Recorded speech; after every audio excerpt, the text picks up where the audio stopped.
Take your copy of God's Word, turn to Genesis chapter 12 as we look at verses 10 through 20 in a message I've entitled Jeopardy. Genesis 12 and 10 through 20 and Jeopardy. Merv Griffin was the inventor of several popular game shows.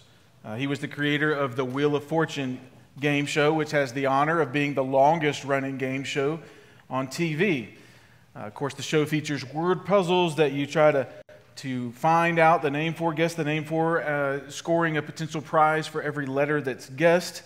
There's a chemistry that exists between Pat Sajak and Vanna White that's so good that even though Vanna doesn't have to turn letters anymore, they still let her stay on the stage. Of course, one of the more popular game shows that Merv ever created was the game show Jeopardy, hosted by Alex Trebek for so many years. The 2002 version actually has the title of being the best, most famous, most well-watched season of Jeopardy in television syndication. It is by one of the unique games in the sense that you don't provide an answer to the question, you provide the question to go along with the answer. But that's not the only thing that made it unique. Another thing that made it unique was the opportunity that have your winnings placed at stake. If you rang in to answer an $800 question, you placed your $800 in jeopardy. Years later, The Simpsons would make the case that if you lost money on Jeopardy, you had to go backstage and pay Alex back. Of course, that was just for the sake of humor. Nobody ever had to go backstage to pay Alex back. Truly, no one was in jeopardy of losing more than the things that they won on the stage. Alex wasn't going to send you a bill after you left. Alex wasn't going to send someone to repossess your car or evict you from your house. You were in jeopardy of losing your winnings, but nothing more. But unlike the game show Jeopardy, there are so many others who come out here to the fabulous city of Las Vegas and place everything in jeopardy. They'll come out with their sobriety intact, and they will place that sobriety intact by having another drink or at the end of a needle. They'll come out with their marriages intact, and they'll place their marriages in jeopardy by an illicit one-night stand. They'll come out with a wonderful family, and they will spend their kids' milk money by betting an extra hand. With every roll of the dice, with every illicit conversation, with every additional drink, they place their lives in jeopardy. Today's text sees Abram do his best to work against the plans of God, to see Abram place the promises of God in jeopardy. Look with me as the story begins in verse 10. There was a famine in the land, so Abram went down to Egypt to stay there for a while because the famine in the land was severe. Let me just stop there. The mention of the famine in the land is meant to explain Abram's wanderings. There were stages of systemic journey by Abram. We see in verse 9 that he went down to the Negev, and everybody knows that the Nile produces more agricultural benefit than there was in Canaan. Canaan was completely dependent upon the rain from the crops, for their crops to grow. The Nile River clearly provided more sustenance. It provided more agricultural benefit than Canaan did. One still has to wonder, though, did God lead him to do this? We certainly don't hear God in this text telling him to go. We don't hear God saying that he shouldn't go. The last recorded words from God were, "Go to Canaan." And unless God tells you differently, you should probably stay where God plants you. God provides where he guides. There's no promise of his provision if you operate outside of where he guides you. If God called him and his family to go to Canaan, God would take care of him there. But in typical Abram fashion, he takes matters into his own hands. You'll see this in a few chapters later from now. There is no sense that God necessarily disapproved of the move, yet there is no sense that God was leading him there either. Abram didn't see himself as abandoning the promises of God. He was just trying to help God keep his promises. Let's be clear. God doesn't need our help keeping his promises. In reality, Abram's attempt to help God keep his promises actually places those promises in jeopardy. The story continues in verse 11. When he was about to enter Egypt, he said to his wife Sarai, "Look, I know what a beautiful woman you are. When the Egyptians see you, they will say, This is his wife. They will kill me, but let you live. Please say you're my sister, so it will go well for me because of you, and my life will be spared on your account." These are the first recorded words of Abram in the Bible. We've seen his actions to this point, but these are the first recorded words. And frankly, they don't show him at his best. Instead of being concerned for her safety, he's only concerned for his own. Just on the heels of the opening 9 verses of this chapter, which exhibits this obedient faith, we see Abram act like a coward here. One commentator says, "No defense can be offered for a man who merely through dread of danger to himself tells a lie, risks his wife's chastity, puts temptation in the way of his neighbors, and betrays the charge to which divine favor had summoned him." Instead of seeing Sarai's beauty as an asset, he sees it as a personal liability. So in order to make himself retainable, he makes her disposable. In his view, the reason she would be retained is because of her singleness, or at least the appearance of her availability, as well as her beauty. A beauty that he believes secures her safety and his. Let's just stop for a moment and acknowledge how beautiful Sarai must have been. At this point, Abram's 75 years old. His wife is not far behind. So at 60 years old, Sarai must have been a stunner. She was from the mountainous country. Her complexion would have been fresh and fair-faced compared to the Egyptian women. She would have been out of the ordinary. We should be mindful that beauty was measured differently in this context as well. Modern beauty is obsessed with muscular physiques, androgyny, and exaggerated facial features. But in an ancient context, one's eyes and form made someone beautiful. So what Abram is essentially asking his wife to do is to take off her wedding ring and flirt with the other guys, all in the name of his safety. The story continues in verse 14. When Abram entered Egypt, the Egyptians saw that the woman was very beautiful. Pharaoh's officials saw her and praised her to Pharaoh, so the woman was taken to Pharaoh's household. He treated Abram well because of her, and Abram acquired flocks and herds, male and female donkeys, male and female slaves, and camels. Now, on some level, Abram's instincts were confirmed. When they entered Egypt, Sarai's beauty did catch the attention of people, and not just the border guards. It caught the attention of the highest official in the land, of Pharaoh himself. Eastern kings have for ages claimed the privilege of taking into their harem any unmarried woman that they wanted. The father or brother may try to protest, but the royal right is never questioned. And the Egyptian king in this context was considered a god. And people with that kind of authority can have any woman that they want. So with just a little word of mouth from his advisors, Pharaoh takes Sarai into his household, which is to say his harem. And not only that, he treated Abram well because of her.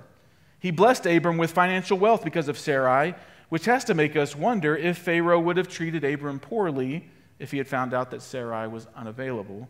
We don't know for sure. What we do know is that he compensates Abram for Sarai's presence in his harem. While Pharaoh isn't marrying Sarai in the traditional sense, you get this look and feel of a bride price being offered here. A bride price to which any head of household, father or brother, would have been compensated for losing a female family member. At this point in the text, everyone appears to be prospering, at least from a financial standpoint, from a safety standpoint. So far, so good, right? As Lee Corso would say, not so fast, my friend. Verse 17, but the Lord struck Pharaoh and his household with severe plagues because of Abram's wife, Sarai. But in contrast to the plans of Abram, in contrast to the designs of Pharaoh, but the Lord struck Pharaoh. And not just Pharaoh, but his entire house. Abram was prospering financially. Pharaoh was under the curse of God. The plagues themselves aren't cited by type. We don't know what type of plagues. What we do know is that they were severe. They had an impact on Pharaoh's household. All you have to do is look forward to the book of Exodus, and you'll see that plagues of the Lord come with severe consequences. Pharaoh came to understand that his condition in life was directly related to Sarai. There is every reason to believe that everyone in that household got the plague except for her. That everyone else was suffering except for her. And the fact that she was untouched revealed that she was the cause. And likely after a little inquiry, he came to realize the true nature of her relationship with Abram. In verse 18, so Pharaoh sent for Abram and said, "What have you done to me? Why didn't you tell me she was your wife? Why did you say she's my sister so that I took her as my wife? Now here's your wife. Take her and go." Then Pharaoh gave his men orders about him, and they sent him away with his wife and all that he had.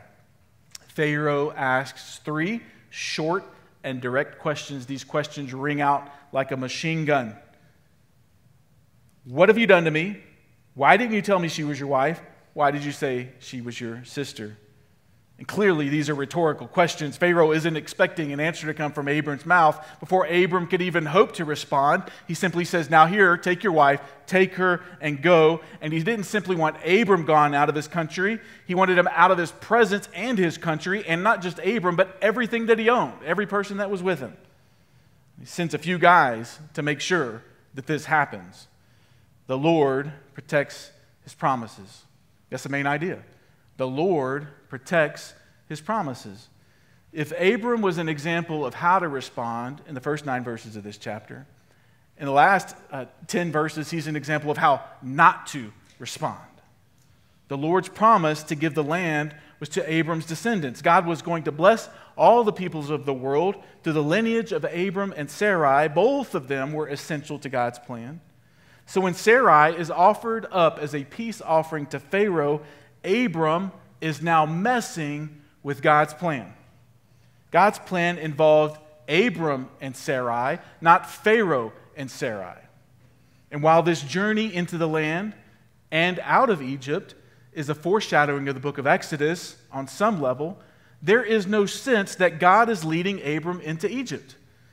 It's the faithlessness of the Hebrew and the faithfulness of God that frame this story. If Abraham has accomplished anything, it's by putting God's plan in jeopardy. I mean, not really. God's will is going to be done. But certainly he put it in harm's way. It takes the Lord's direct intervention to rescue his plan from Abram's good ideas. And as we look at this text, we see the underbelly of Abram here. A man of great faith in one moment and a man of faltering faith in the next. A man who God chose, but a man who clearly exhibits his imperfection here. But despite Abram's poor decisions and faltering faith, we see God rise to the occasion here. God who uses even imperfect people to work out his perfect plan. God blessed physical blessings to Abram. God promised to curse those who harmed the blessing. God delivered Abram and his family despite their best attempts to get in trouble. God. So the first point of application is trust God. Trust God.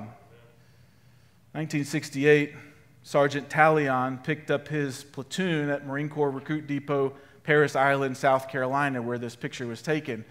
In 1971, this picture would be posted in Newsweek.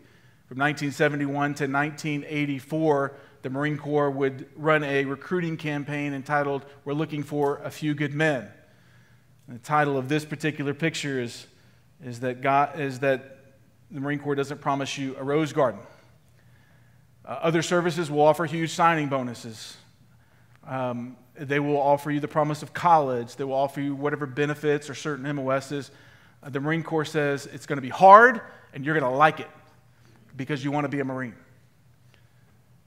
They didn't promise you a rose garden. This story, today's text, makes it clear that following God is not always easy. Faith is often followed by famine. God didn't promise you a rose garden, but he did promise to walk with you. Matthew 28, "And lo, I am with you even until the end of the age." Curavilla says, faithful obedience involves sacrifice and the relinquishing of human stratagems in favor of an unshakable trust in God's workings. Faith is often followed by famine. Faith is always tested. But brothers and sisters, whatever you are dealing with now has already passed through the hands of God before it got to you. Trust God. Abram's going to Egypt was not so much of an intentional sin as it was a reflex to turn to his own devices. He didn't deny God, he simply forgot him. He forgot how great God is. Aren't we so much like Abram? When trials come, we automatically go into survival mode. We plan, we scheme, we circle the wagons, we pile up our sandbags, and after we're done, we pray to God and we ask him to bless our mess. But perhaps praying to God should be our first stop and not our last resort. God, I need your wisdom. God, I need your peace. God, I need your help. God, help me to trust you in this super difficult moment. Trust God. Trust him in the mountaintops. Trust him in the valleys. Secondly, be honest. Be honest, which has two parts. Tell the truth and don't deceive. Sarai was his half-sister. They both shared the same dad. They just had different mothers. His claim that she was his sister was sort of honest. Just a half-truth. Almost seems like an ingenious plan. But the problem with his plan was its consequences. Because although he would save his life, he ended up jeopardizing his future. He saved his neck, but he put Sarai at risk. And not only that, but others suffered because of his deception, and he brought guilt on others unknowingly. A half-truth is a whole lie. So be honest. Don't deceive others. And listen to me. Don't deceive yourself. Is there something that you need to take responsibility for? Is there a sin that you need to own? What good would it be for Abram to have all this wealth and lose his life? What good would it be for you to have the whole world and lose your soul? Tell the truth, the whole truth, and nothing but the truth. Don't deceive others and don't deceive yourself. Thirdly, good motives must have good methods. When I was 9 or 10, I wanted to wash my parents' car. They had an old Buick LeSabre. It was one of those big couches on wheels. I wanted to do them a favor and wash the car, so I went out and washed the car. Now, at this time, the movie Karate Kid was coming out. So I thought, you know what's better than washing the car? Waxing the car. Let me wax the car. So I got the turtle wax out, the paste, started to wax the car.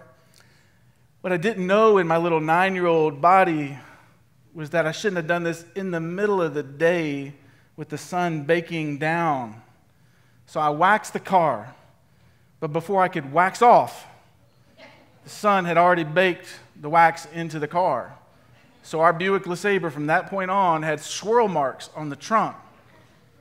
I had good intentions. I didn't have good methods. Good motives aren't simply good enough. You have to have good methods as well. This scheme might have had good motives, but it was nothing but deception. God's work must be done God's way. Sinful acts cannot save people from their circumstances. Evil cannot bring about good. Even though it appears that Abram got rich from this scenario, we will see that his wealth didn't come without consequences. His ill-gotten gain plagued him in the years to come. In the chapters ahead, we're going to see strife between Abram's herdsmen and Lot's herdsmen.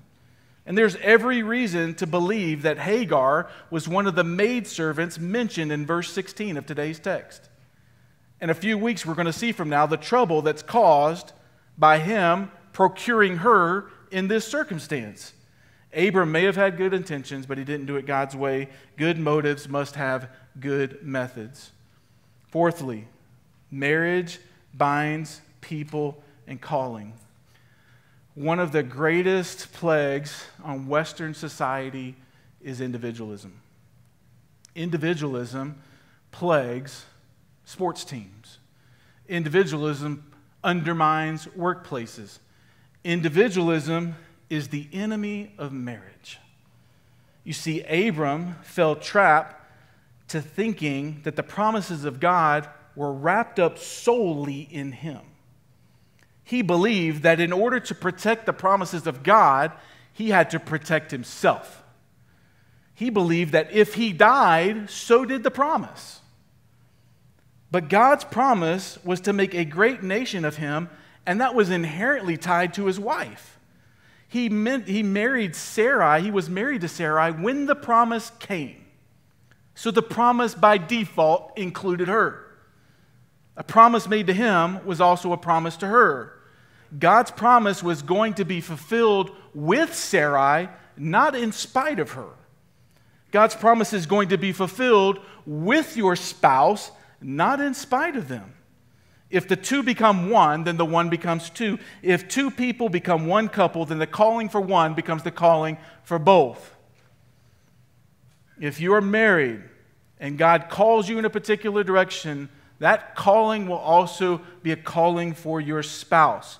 If you're married and God calls your spouse to work on the counting team, then go jump in the car, turn on the air conditioning because it's going to be a while. The calling for one automatically affects the calling for the other. When we try to separate what God has joined together, we get ourselves in all kinds of trouble. You will not further God's calling by marginalizing your spouse. Finally, remember the point. Remember the point. A few years ago, Burger King came out with the ad campaign, "Have it your way." The promise to make their burgers the way that you want it. Because everybody else was just mass producing burgers. Burger King was going to be different. Make it your way. That have it your way mentality has bled over into every other area of life. Children's books now have multiple options to the way the story can go. You can read up to a certain point and they'll give you 1, 2, or 3 choices. You can select scene number 1, scene number 2, or scene number 3, and based on the selection of you as a child reader, the outcome of the book may be differently. They'll tell you to advance to a certain page. You can choose the ending of your book. You have a choice in the story. Algorithms will suggest things that you ought to eat, things you ought to buy based upon your viewing and your search history. Have it your way. We have cameras on our phones that point backwards because who doesn't want to see you eat your food from an awkward and elevated position? Have it your way. We have become the center of our own universes. We are the most important people that we know. But let me make something plain to you. You are not the point of what God is doing in the universe. God's promises are not about you. Your life is not about you. You may benefit from God's work in redemption. You are definitely a part of God's plan, but you are not the point of His plan. God is truly working all things for the good of those who love Him and are called according to His purposes, but His purposes are so much bigger than you. It's about redeeming all that has been broken. It's about worship. It's about relationship. The point of our story is bound up in the person and plan of God. So let's just stop here and acknowledge Abram's instincts about them killing him may have been accurate. His instincts, his fear that they might have killed him may have been accurate. I've watched enough National Geographic shows to know that there can only be one alpha in the pride.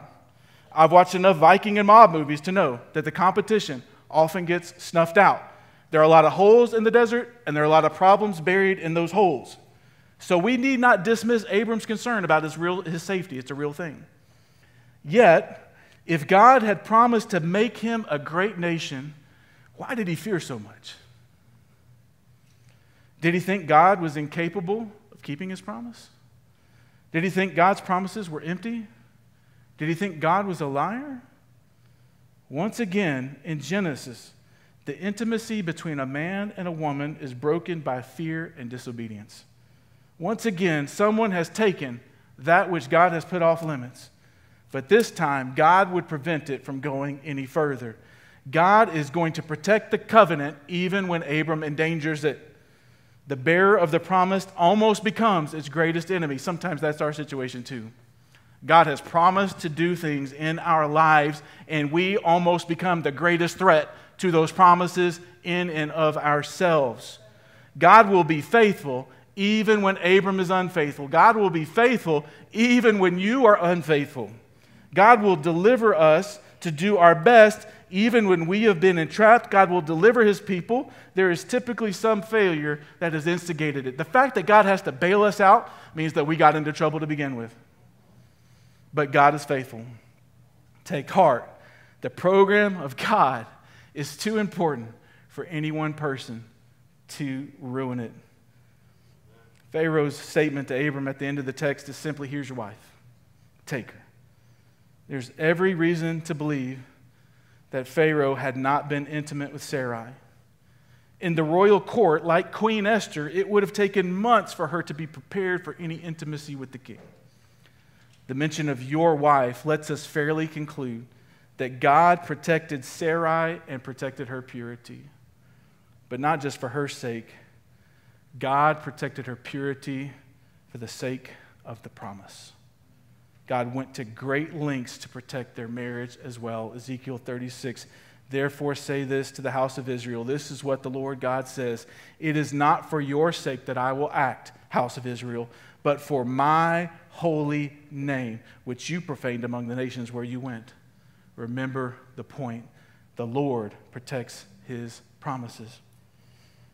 I want you to look at this Wheel of Fortune slide. This is from an episode. We're all looking at this slide and we're thinking to ourselves, this looks easy.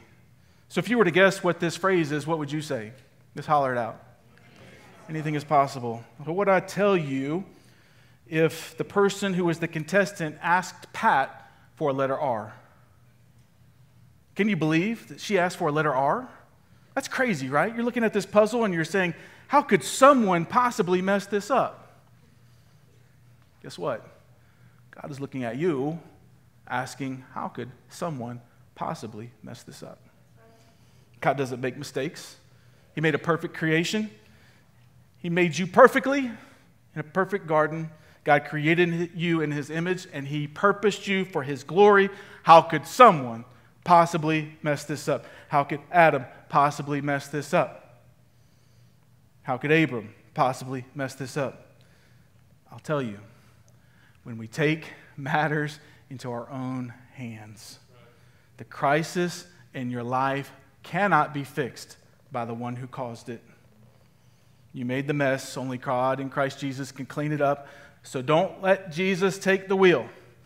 Unbuckle, get in the back seat, and let him lead you through the valley of the shadow of death. Let him take you to the place of still waters. Let him cleanse you from all unrighteousness. Let him forgive you of all of your sin. Let him save you, sanctify you, and write your name down in his book and preserve you until that great day of salvation. Let the Lord keep his own, and let the Lord defend his promises.